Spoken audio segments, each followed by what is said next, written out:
already spoken with this group about SC Hopes. Gotcha. Okay. So Charleston Center, we're thrilled to be a part of SC Hopes as well. So currently, some of the things that we're doing in the community is we work to do post-overdose follow-up.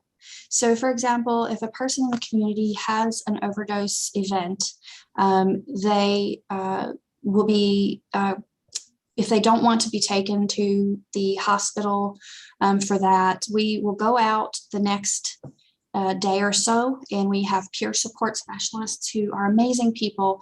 They have shared lived experience of recovery with mental health and substance use, and they do a ride-along with EMS, and they're also doing ride-alongs with our police department so that they can go out and encourage people. They're very relatable so that we can encourage people to get services. We also distribute Narcan, life-saving Narcan. You think of that as if you have asthma, you want to have an inhaler close by, okay? So people who are trying to recover from substance use disorders, Narcan can save their life so that they can get on track with recovery. So far we've distributed over 4,000 doses of life-saving Narcan in our community. And so we're very proud of that. We can also provide training to any organization who wants to learn about Narcan and receive the kits to people. We also have distributed over 600 fentanyl test strips. So if you're familiar heard about fentanyl in the news, fentanyl is largely a part of what's contributing to so many overdoses and fatal overdoses in our community. And people who don't even use heroin or other opiates are overdosing on fentanyl because it's being mixed in a lot of pretty much every substance out there on the street. So we are equipping our community members and doing harm reduction strategies, of course, by getting those fentanyl test strips so they can test what's being used before it's used to prevent overdose. And it is impacting and changing their behavior. So that's really good news for us. We also have our partnership with MUSC, our fast track to opioid treatment. When a person is referred by MUSC, a person might go to the emergency department and have an opioid overdose or opioid use issue. We will get them into Charleston Center the next day to evaluate and begin medication-assisted treatment. Okay, so that's our fast track program.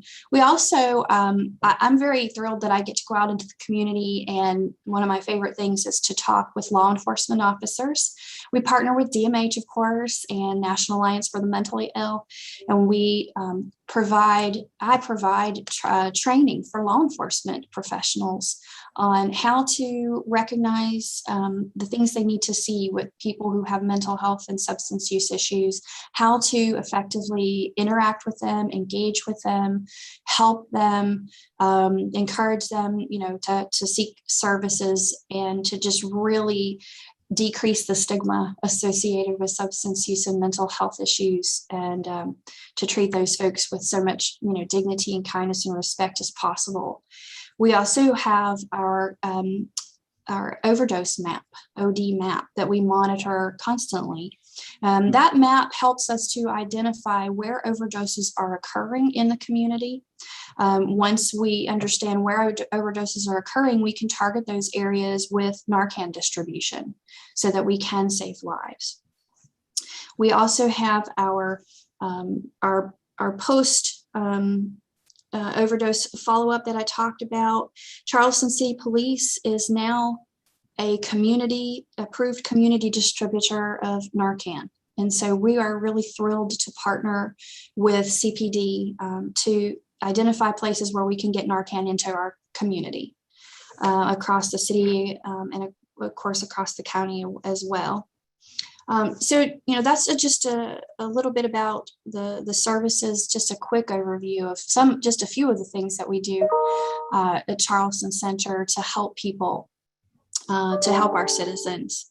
Our goal, I'll just say, our overall goal is to save lives. We're here to save lives because these lives are important. They matter. These are our people. These are people that you may know. These are our family members, our friends, our people in the community that we want to save their lives. We want to help them become productive members of our community. And we know that healthy individuals create healthy communities. So that's what we're here to do, is to save lives and help people get healthy and stay healthy. We also want to really flood the downtown and North Charleston areas with both Narcan and fentanyl test strips. So that is one way that you could really help us if you're interested in what you can do and to get involved. Is we want to be able to distribute that. So if you want Narcan training, if you can help us to identify areas where we can do Narcan training, where overdoses are happening, we would really like to be able to come out and do that for you. We also, we have some gaps, of course. There are always some gaps that we would love to be able to fill them. As far as gaps are concerned, one of the issues that comes up frequently for us in Charleston is being able to connect people to temporary or transitional housing. I know that this is something that we all talk about on a regular basis, and Mayor Tecklenburg, I see you nodding your head. So that's familiar for all of us. So when people come in for services, we do work with a lot of people who don't have stable or temporary housing. And we particularly need stable housing for people who are allowed to be on their medications.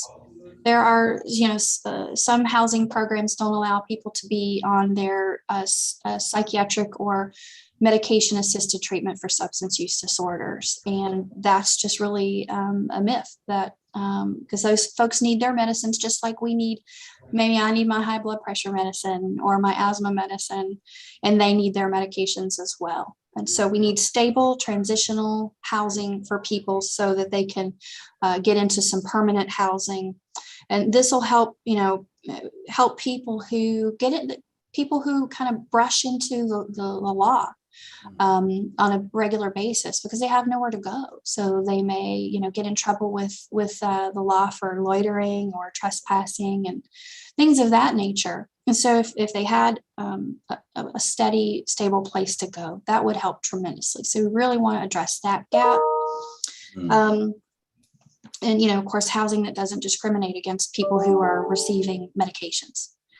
We also want to, identify those areas that need Narcan, and we really want to work through the stigma associated with mental illness and substance use disorders. We understand, based on science, based on research, that substance use and mental health issues are really a matter of brain disorders.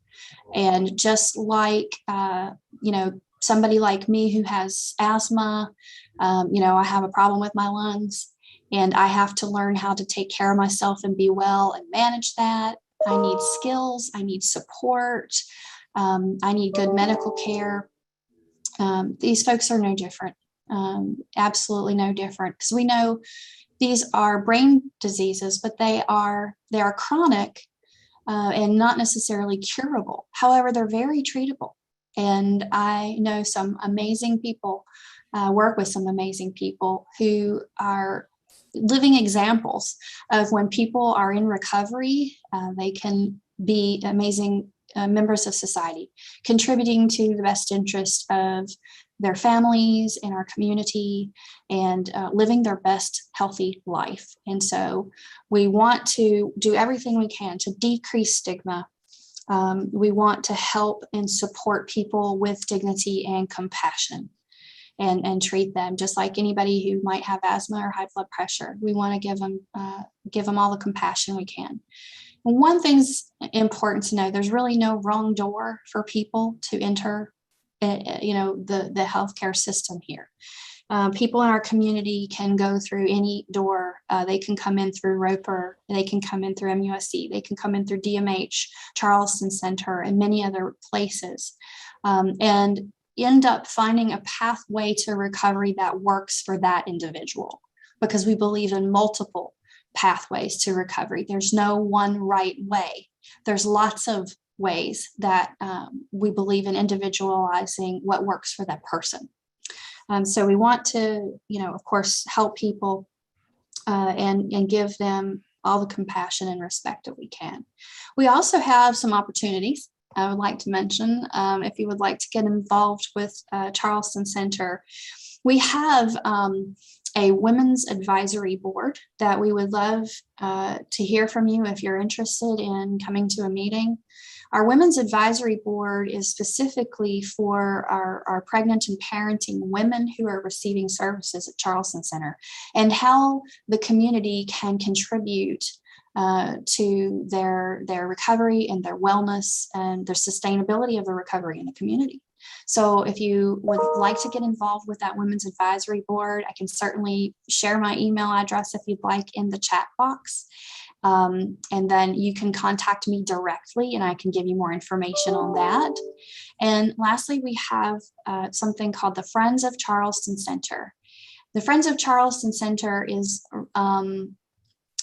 a board that people in the community can contribute to, both by serving on the board or by making donations to the board. All of the funds that go to the Friends of Charleston Center go directly to the patients. They don't go to anyone else. They go directly to our patients. And some of the things we've been able to do in the past, for example, would be the Friends of Charleston Center provided new rocking chairs for all of our pregnant moms and with infants in our women's program, which we call New Life program. They also contribute to providing funds so our patients can have a nice meal, a nice celebration for the holidays, which we have coming up December 17th. And of course, it's certainly not too late to contribute to that too, if you would like to get involved. So there are opportunities for more collaboration and partnership so we can have a healthier community, especially rolling into this next new year, into 2022. So we're really excited to be able to work with all of you. And I think that's about all that I had to share with you this morning. Be happy to help answer any questions that you might have. Thank you, Rebecca. I appreciate that.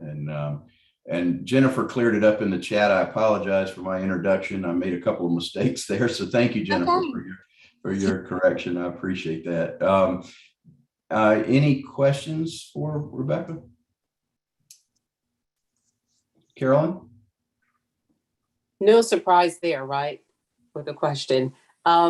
Rebecca, thank you for the great presentation. Lots of good information there. I was just wondering, you were encouraging people to participate in training. Who are some people you believe are optimal to go through some of the training for Narcan? And have you received any resistance to training? You know, sometimes people tend to think, if I have this training, if I have this available, it encourages a certain kind of behavior. So I was just wondering what your experience has been. Thank you. Thank you, Carolyn, for your question. That's a really great question. I appreciate questions. So with Narcan training, obviously there is some stigma that exists that if we give, and I run into this sometimes, if we give people life-saving Narcan, that we are actually encouraging them to continue to use substances. Okay, so that is one of the myths that we really try to dispel and reduce that stigma, and understanding that sometimes people may overdose several times and be administered Narcan several times before they really enter a treatment program that starts to be effective for them. And so the key is harm reduction and to save a life so that people can then find the resources and receive the treatment that they need to get on track with recovery. So yes, there is some stigma attached to Narcan. Another concern that people sometimes have with Narcan is that, what if I give Narcan to a person and it really wasn't an overdose? Am I going to be somehow liable for that? And what you need to understand is there's sort of like a Good Samaritan legal clause around Narcan. That if you're giving Narcan in good faith that a person's having an overdose, you're not going to be liable for that. As well as Narcan is not going to hurt a person. If you give Narcan to someone who's not having an overdose event, it's not going to hurt them. It can only help them. So even if you're not correct, it's important that you go ahead and give it anyway. So people who are optimal really to receive Narcan training could be anybody. We do Narcan training for anybody who has maybe a friend or family member who wants to be able to have it on hand and to have a kit on hand and carry it with them. Optimally, if you have a loved one who is even prescribed opiates, I can speak from my heart, from my personal experience. I have a family member who's elderly, who is on a lot of medication, and we have to really be careful about those medications, and they have overdosed before. So I have it on hand. I keep Narcan in my purse. I keep Narcan in my kitchen medicine cabinet.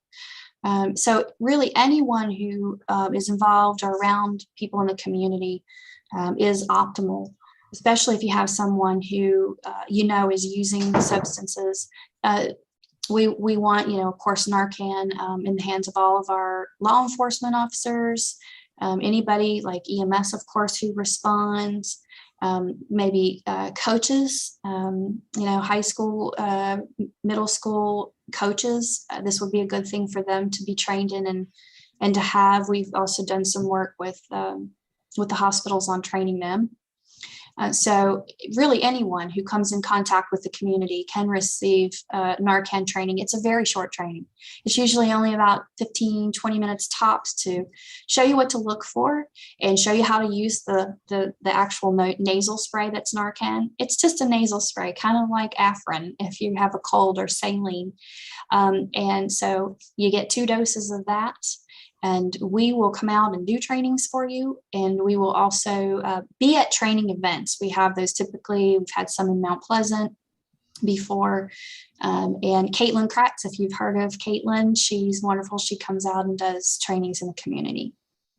So we have Narcan trainers ready to come out and meet with you. Yes, sir. I see your hand. Tecklenburg.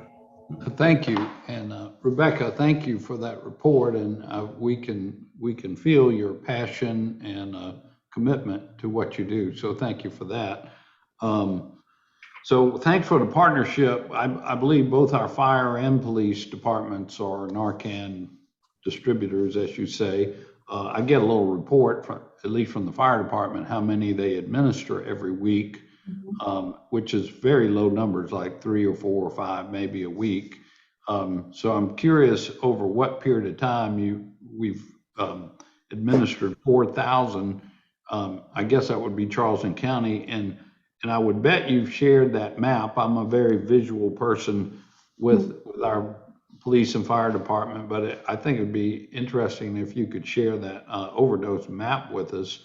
I know, and everybody on the call probably knows this, overdose deaths are up considerably in South Carolina and nationwide over the last year. So this is a direct way to save lives. There's no question about it. So that was one question I had, and if you don't mind responding to that, and then I got one other question for you. Certainly. Thank you, sir, for your question. When I was referring to 4,000 doses of Narcan, I was speaking about Narcan kits, and each kit has 2 doses in the kit. So we're talking about Narcan distribution just for people to have in case they need to. Okay. So, the number of actual overdoses in the city or in the county, vary from month to month. Yep. And we do use the overdose map to track those. So I will work with our director, Dr. Chanda Fonsell, to make sure that you have access to that data. Okay. And we have EMS, of course, putting in the data, and hospitals putting in the data to the OD map so that we can track it very carefully. So as far as, the administration of doses, it varies month to month, but I will say that you are absolutely correct. The rate of overdose has increased exponentially over the past year to 2 years. We can presume that that's, linked to the pandemic. We already had an opioid epidemic preceding the pandemic, and now we have an inflated epidemic inside of a pandemic. So you can see sort of the situation that we all find ourselves in together. Right. I hope that clarifies a little bit. Yes, ma'am. Thank you. So the other report I had from our homelessness coordinator, I think it led to the request for you to join us. And this was their need for inpatient services. And I know this is related to your comment about the lack of stable and transitional housing. Obviously, those who are experiencing homelessness, don't have that right now. And they may get to you through other avenues, but apparently of the 200 and some odd recommendations that our outreach coordinator had to refer somebody to inpatient, y'all were always full. And I know you only have a limited number of beds over there, and that might just be the issue. But I was just wondering if we could almost reserve a bed or two for someone experiencing homelessness, and just see if we can, have any success in moving even a few cases a year through this outreach that we've got. Apparently, it was frustrating to our folks that they weren't able to help those folks. Yeah, I can feel that, Mayor Tecklenburg. I think all of us can, because there's always going to be a limited number of beds in any residential program, in any inpatient program. And so oftentimes we have to sort of triage those as the referrals come to us.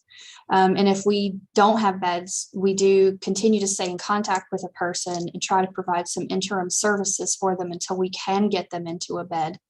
And part of that too is we can do a lot of services for people who don't necessarily meet medical necessity for inpatient care. We have a lot of outpatient services they can start to benefit from immediately. And then if they still need a bed, we can, of course, have them transition into residential care if they need to do so. Some good news is on the horizon, however. You all are probably familiar with the concept of the social services hub that is coming in 2022. We hope that our construction completion date is met in August of 2022. And so we will have all sorts of things over there available at the social services hub for people, which will include, as far as Charleston Center is concerned, 16 residential beds for women, 16 for adults, and 16 for withdrawal management. Right. Where are you doing that? That's going to be located right there on Rivers Avenue, across from the old Naval Hospital. Great. And so we will have access. We'll have all sorts of partners in that hub: DHEC, Department of Mental Health, the Crisis Stabilization Unit. Jennifer, you could talk about that, as well as DSS. I believe North Charleston PD is going to have a substation there, as well as a bus loop with CARTA. So anyone who can jump on the bus can get to Charleston Center and all of those other services at the social services hub. So it's going to improve access, and we're going to have more beds. No amount of beds is ever enough, however, right? So right. We're going to That's great news. That's great news. Thank you.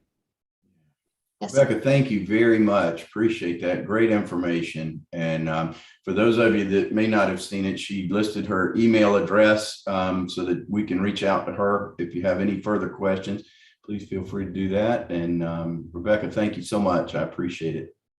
Thank you all for your time, and I look forward to continuing to partner with all of you. Wish you a very well 2022. All right. Thank you. You too. Kevin Meredith has his hand Oh, up. Meredith, I'm sorry. I didn't see you. I apologize. It's okay. I'm actually masked up because I'm actually was on the way from Francis to Roper, and I got all the conversation, which was amazing. But the car put me in safe mode, so I wasn't allowed to answer, jump in there. But I just want to. It's not really a question. I just want to sing praises for what she's doing over the Charleston Center. I actually run the Narcan program here at Roper St. Francis, and I've had quite a few classes that that Donna White, when she was with you, she came over and taught with us. And recently I became an actual instructor. So Awesome.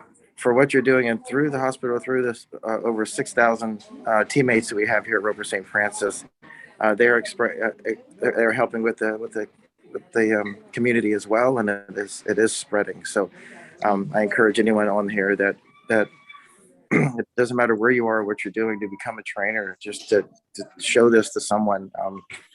We actually had a nurse save a life in a COVID testing line. So Wow. it works. And I just want to say that you're doing an excellent job, and we appreciate it. Thank you. And we appreciate your partnership so much too, and your willingness to become trainers and to help people get life-saving Narcan, because it does work. Very good. Well, thank Thank you you for again. having me. All right. Well, now we'll move on to our Fast Track Cities update. We've got Tri-County SHAPE members, of course, Dr. Katie Richardson, Shanna Hasty, Dr. Eric Meisner, and Aaron O'Brien. Not sure who wants to lead off. I think someone said Aaron may lead off earlier, but if you would, take it away. Sure. Let me see if I'm tech savvy enough to share my screen here.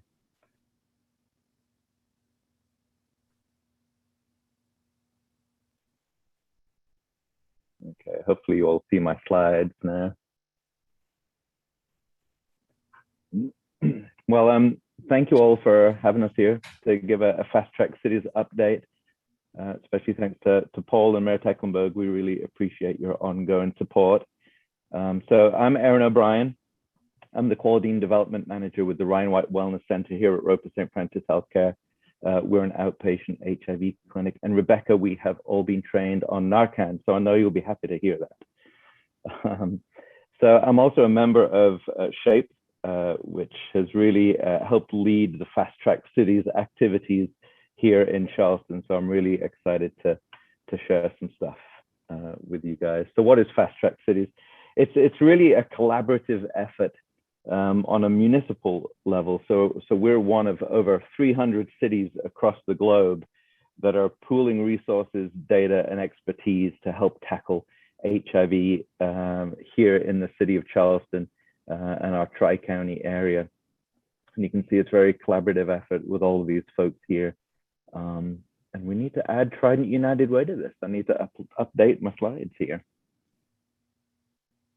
So the Fast Track Cities Collaborative is really founded on this goal of 90-90-90. And I'll tell you what this means. We want to identify 90% of people living with HIV, get them tested, get them diagnosed. We want 90% of those folks to be in care and on treatment.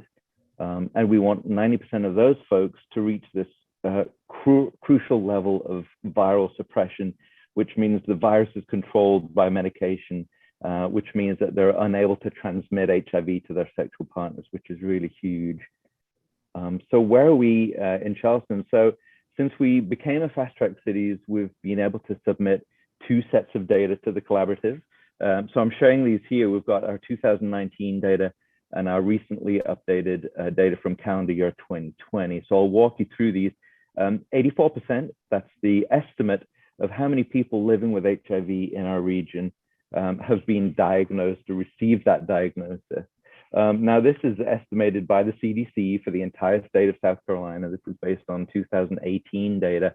And the CDC, as you know, over the past couple of years, have been pretty busy. So they have not updated that estimate. So that's the best estimate we have right now is 84%. And what that means is that 16% of people living with HIV don't know they have it. So our goal is to increase that. The second number here for 2019 was 68%. So 68% of those folks who were diagnosed were in care and receiving medications. And 85% of those folks were virally suppressed, which is wonderful. So you can see for 2020, that 84% has remained the same. We did lose a percentage point in our number of people who are in care and on medication. And that perhaps could be expected in the height of COVID, which was 2020. We know that people delayed medical services out of fear of exposure. But then the silver lining here is that our viral suppression rate for the people in care actually increased. So I'll share some more information about this here. So this is a snapshot from our Fast Track Cities dashboard on the Fast Track Cities website. So you can go to this website. You can see not just our city, but any city around the world that is participating. And they've included some wonderful HIV resources on this map here. And as of this year, they've added some COVID information and local COVID resources to this too. So it really is a great resource. I would encourage you to go to this website and check it out. And we'll share the link in the chat here so you can click on that too.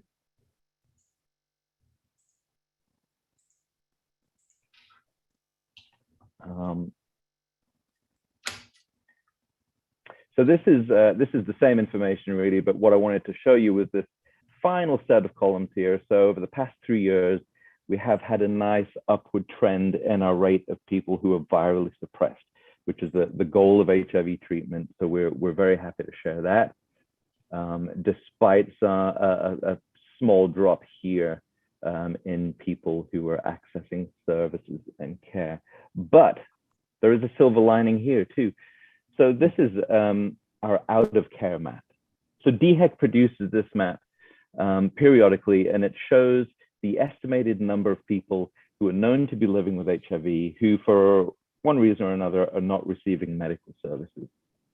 And you can see for our Tri-County region here, this is October's map, and we actually had about a 30% reduction in out of care people just since April of 2021. Now, some of this may be attributable to people moving out of state. Dr. Meisner is going to share some more information on this, but we know a lot of these people post-COVID have returned to medical care, which is really encouraging. So in April, we had a little over 1,000 people who were out of care in our region, and now it's down to around 700. So we're making progress on that. And now I'm going to hand it over to Katie Richardson, who's going to share some of the other efforts that we're undertaking to encourage people to return to care and further improve this number. So I'll advance the slides for you, Katie, if you want to go ahead. Thank you, Aaron. So we wanted to, as Aaron said, talk about a few of sort of the efforts happening in our Tri-County area, as well as sort of how we align with what the state as a whole is doing and nationwide. One exciting project we have ongoing, hopefully some of you may have seen these. These are new billboards along I-26 and 526 here, and they will be running for 3 months. And this is using a media campaign that was developed through some money from DHEC and the Tri-County SHAPE Initiative last year. And basically it's around, you can see the taglines, but it's around trying to decrease stigma of HIV and educating the public about U equals U. So undetectable equals untransmittable. For those who are virally suppressed, we call that undetectable. And there's lots of data to show that those who are virally suppressed cannot spread HIV to those to their partners. So through sexual activity cannot spread HIV while they are virally suppressed. And the future is u.org, is a website that has more of this campaign. So we hope that many of you on this call will use these images, and we can send them to you in another form on your social media, and help to sort of explain U equals U, and also we hope to sort of increase the visibility of our SHAPE Tri-County initiative as well. So look for them. I saw my first one earlier this week and was very excited, but I think the media company did a great job, and I do hope that this appeals to particularly young people, communities of color who are disproportionately represented in those with new HIV infections in our communities. So that's one initiative we have going right now. And then we also want to just talk a little bit about how we align in the Tri-County with the South Carolina Ending the Epidemic. So this is a plan funded with money from the federal government, because South Carolina is one of 7 states recognized for its substantial HIV burden, particularly in rural areas, though that does not exclude urban areas. And through a process involving many partners in our communities, this plan came out with a vision of a South Carolina free of new cases of HIV, STDs, viral hepatitis, and substance use disorders.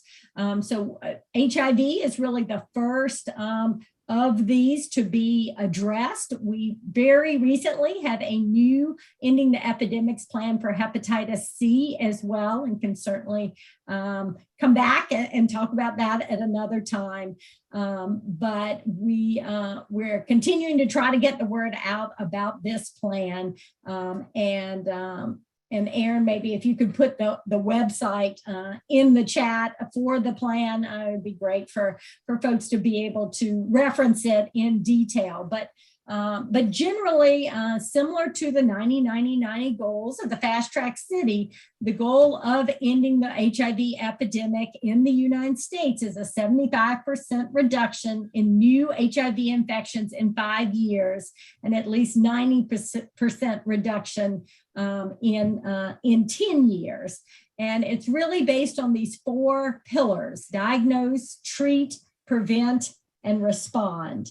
The diagnose pillar goes with that first 90, that we have 84% in South Carolina. And we really hope by the end of 2024 to have at least 90% of South Carolinians living with HIV be aware of their HIV status. And several initiatives around trying to improve this number include home testing opportunities for testing for HIV. Currently, there are programs through both DHEC and Palmetto Community Care. Soon will also be a program through the WISE telehealth network through our Charleston County Public Libraries, which will offer some of this at-home testing.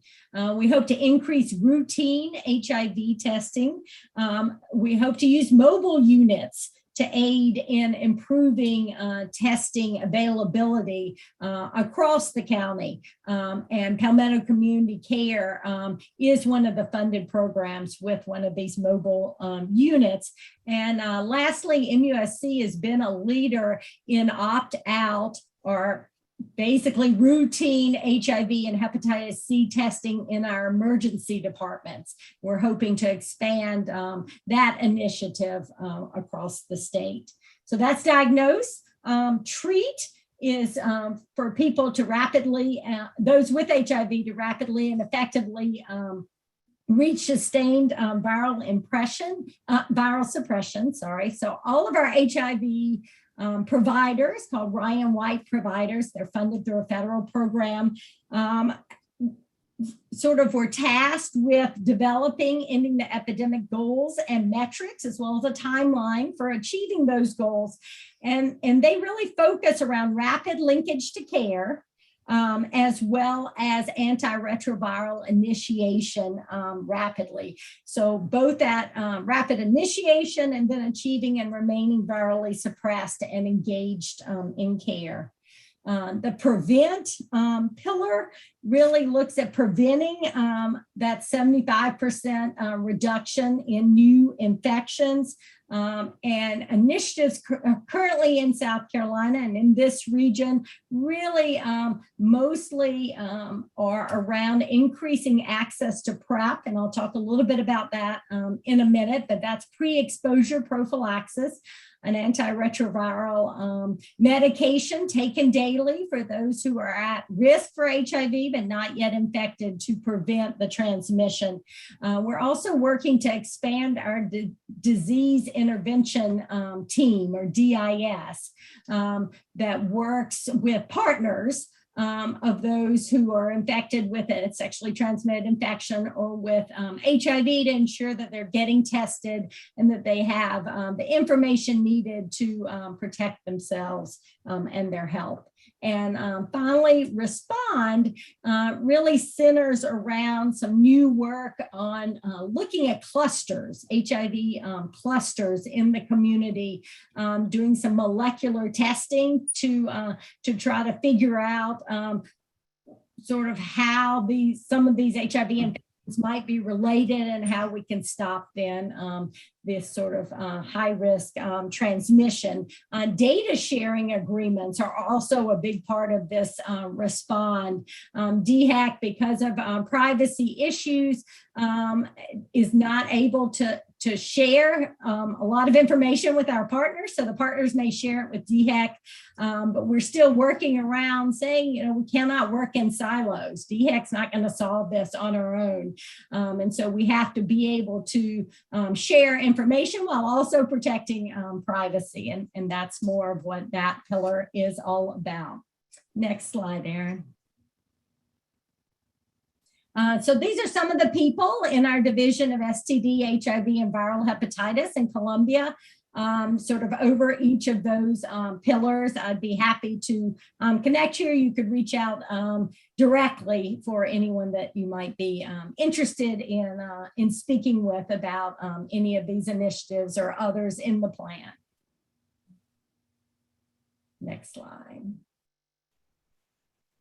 So one program that we have piloted here in the Low Country is teleprep. So that's providing pre-exposure prophylaxis. You can go to the next slide, Erin. Through telehealth, so through video and phone visits. MUSC's Department of Family Medicine are the providers in this grant, and DHEC's Low Country Public Health Region, our health departments, are referring clients. So currently DHEC does not directly provide PrEP or HIV care, but we do link those who may be at risk and interested in the program. So basically, this is just helping to increase access for those who might have trouble getting in to providers in the area. It offers yet another opportunity for being able to connect. So basically the clients would come into DHEC for their labs, and that would be looking for STIs as well as any possible side effects from the PrEP medication, and then see their providers at MUSC through telehealth. This is funded by an MUSC Telehealth Center of Excellence grant through the federal government. You can go to the next slide, Erin. And basically, it's first a pilot study was done with what's now called Palmetto Community Care. It was Low Country Aid Services at the time. It was found to be both effective and very much desired by those who participated in the study. And so it's now been expanded. So it provides 6 months of PrEP treatment for those who participate in the program. And then we, as well as Palmetto Community Care, worked with those clients to ensure that if they did want to stay on PrEP, that was an option. Next slide. So this is just some of the data saying, why it was effective in the pilot and why it was expanded. Next slide. So this is the data so far from the DHEC MUSC teleprep program. 65 referrals have been made from DHEC to this program. They are from the counties that are highlighted there on the map. They include our clinics at Northwoods and Mount Pleasant, as well as Goose Creek, which is just over the border in Berkeley County. 65 referrals, 37 participants have enrolled, and 19 to date have received a PrEP prescription. And we're excited about the data there on the table in the right. So we are reaching a slightly younger population. We are reaching some women. And we are reaching a more diverse population than the pilot was able to do. So we feel like there's some great benefits there, and we'll continue this pilot over the next year. Next slide. I'm going to turn it over to Dr. Eric Meisner now to finish us up. All right, well, good morning. I'm Eric Meisner, a infectious disease physician and HIV provider at MUSC, and also a member of SHAPE. Thanks for having me. As Aaron mentioned earlier, there's a lot of people in every county around the state that have known HIV infection, but are not currently receiving care. There's a fantastic statewide program called the Data to Care program run by DHEC. And their job is to, on a case-by-case basis, try to locate each individual represented on this map and identify barriers to relinking them to care, and to the best of their ability, relink them to care with the provider that's close to where they live and that works for them. And so this, there's a new initiative. It's a collaboration between the MUSC Center of Telehealth and the statewide Data to Care program, basically to implement electronic consent into that workflow. And so basically, with our advances in telehealth and communication, to remove a physical barrier to consent by enabling electronic consent, to try to reduce the number of steps and barriers that might prevent someone from re-engaging in care. So this is an ongoing effort, and that's my only slide. And then I just wanted to finish up by introducing Shauna Hasty. She is our current Tri-County SHAPE director, and she and others in Tri-County SHAPE planned and carried out 2 wonderful events in honor of World AIDS Day last week, December the 1st. One was a breakfast that brought in speakers and much engaging discussion around faith, family, and HIV, around youth, self-care, and there's one more that's forgetting. And then we are very appreciative of Mayor Tecklenburg joining us at the vigil at the Unitarian Church the evening of December 1st to read a proclamation honoring World AIDS Day. Thank you for the photo there, and to remember those both still living with HIV and AIDS and those who have passed away. So we, any of the 4 of us are happy to take questions. I know we're running out of time, but thank you for having us. Thank you for your support, Mayor Tecklenburg, and we will continue to come back and hope to continue to make progress on those 90-90-90 metrics. I'm just going to say thanks and keep up the good work, and IDing those folks who aren't in care, it just seems like a great task, Eric, to get that second number up from 67% to closer to 90.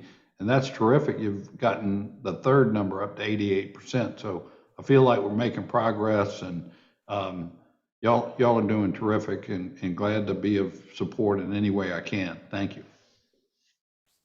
All right, very good. Any other questions before we move on? I do want to let you know that Paul and Dr. Richardson put some links on the chat. So if you're interested, they're there for you. So, but thank you again, Aaron, Dr. Meisner, Shauna, and Dr. Richardson. Thank you for all your work and everything. I'm going to call back on Dr. Richardson again for our community health update. So I always have more to say on this than I have time to say it, but I'll just make a few statements about COVID and flu, and hopefully leave a couple minutes in the end. But as many of you may already know, our cases are beginning to rise across the state as well as in the Low Country. That's also true of hospitalizations and ICU admissions. We are seeing more people vaccinated now that those who are 5 to 11 have the ability to get vaccinated. We see about 8% of those in that age group, over 36,000, have gotten at least one vaccine, but we certainly need that number to grow. CDC and DHEC are now recommending boosters for everyone 18 and over, and that's 2 months after the Johnson & Johnson vaccine or 6 months after an mRNA vaccine. The CDC now has, so vaccination is one key part. Another is testing. And I did want to point out that the CDC has now some resources for at-home testing on their website, how to use a self-test, how to interpret the results. DHEC continues to encourage folks to also get a test at a provider, whether that's a PCR or an antigen test. At-home tests are not reported to us, but providers are able to, guide their patients in sort of what to do for a positive test. And obviously, anyone is welcome to reach out to us if they have a at-home test as well. We've seen lots about the Omicron variant in the news. It is still quite new, and as far as I know, we have not diagnosed a case in South Carolina yet, although Georgia has, and we know it's just a matter of time. We're beginning to see some very preliminary evidence that is suggesting that this Omicron variant is likely to outcompete Delta. So is likely to lead to a winter surge. What we don't yet know is it more infectious? Is it more transmittable? Will it evade our immune systems for those who have had a previous infection, for those who are vaccinated? NBC did report today that Pfizer, in a very small preliminary study, does believe that those who are boosted against Pfizer will mount an effective response to this variant. But what we know is that 50 mutations in a variant is scary and is getting us closer to a time when our vaccines may not work as well. So very much a large push, and we'll take any help we can get from all of you to continue to encourage those who are unvaccinated to get vaccinated, those who have been vaccinated to get their booster. We know that we're all exhausted and we're ready for the pandemic to be behind us, but the virus is just not ready to be done with us. So I think masking has continued to be important, but will be even more so as we see Omicron come to South Carolina and see the rise, which will largely probably be from the Delta variant, from the gatherings around days here in the coming weeks. Continued importance for ventilating spaces, and I think I'll leave it there at the moment and be happy to take questions about COVID, but also to mention flu. So unfortunately, everything else doesn't take a break when COVID enters the scene. We are beginning to see outbreaks, not yet in Low Country, but across the state. In schools and daycares. There's a very large outbreak at the University of Michigan, so we're certainly concerned about college campuses as well. DHEC has given over 1,000 doses of flu vaccine in our in Charleston County, and we will continue to do that and encourage everyone to get a flu vaccine that can be given on the same day that you get a COVID vaccine. And we just, we believe that we will have a flu season this year, as opposed to last year when it was really very low. We're already seeing some hospitalizations. We've already had several deaths. And so please take flu seriously along with COVID. I think I'll stop at that point because my clock says 10 and just see if there are any quick questions.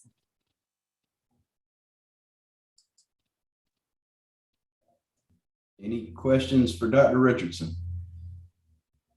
Well, thank you very much. I appreciate that. And we will, and thank you for all of your work. We will move on to our community update. Instead of kind of going around the horn, I just have you raise your hand if you have something to, since we're running a little late here, if you'll just raise your hand if you have something to add to our community update. Okay. Well, seeing none. Paul, do you have anything further? This is Susan. I'm sorry. Hey, Susan. I couldn't raise my hand, but I just wanted to let everybody know. I know Paul sent out the invite, but we're having our Charleston Healthy Business Challenge holiday happy hour networking event today from 5 to 7 at New Realm Brewery on Daniel Island. And we would love for y'all to come and celebrate the season with us. Very good. Thank you, Susan. Anyone else? Kevin, I might just remind everybody, blood drives are essential in our community. There's low shortages everywhere of the need. And so if you get a chance, whether it's Blood Connection, American Red Cross, any of our local groups, please just keep pushing that message that we need to help out our local community hospitals right now with blood drives wherever we can. Thank you, Paul. I appreciate that. Dr. Andrews. Yeah, I was just going to quickly add, there's been a renewed focus on school gun violence and a lot of conversation about the importance of secure firearm storage in the home. 3 out of 4 school shooters get their gun from their home or the home of a friend or relative. So we can all do something right now, which is securely store the guns in our own homes, talk to people in our lives about secure firearm storage, which is keeping guns locked, unloaded, separate from ammunition. I put the link in the chat to the Be Smart program, which is the program we've used here locally. So just a critical time to be talking about this. And this is a way we can protect our kids in school. Great. Thank you very much. All right. Anyone else for community update? Okay. Well, seeing none, I appreciate everybody's time. Thank you so much. It's just a couple minutes after 2, and I appreciate you hanging in there the whole time. And if we don't have anything else, this meeting is adjourned. Thank you. Have a great day. Thank you.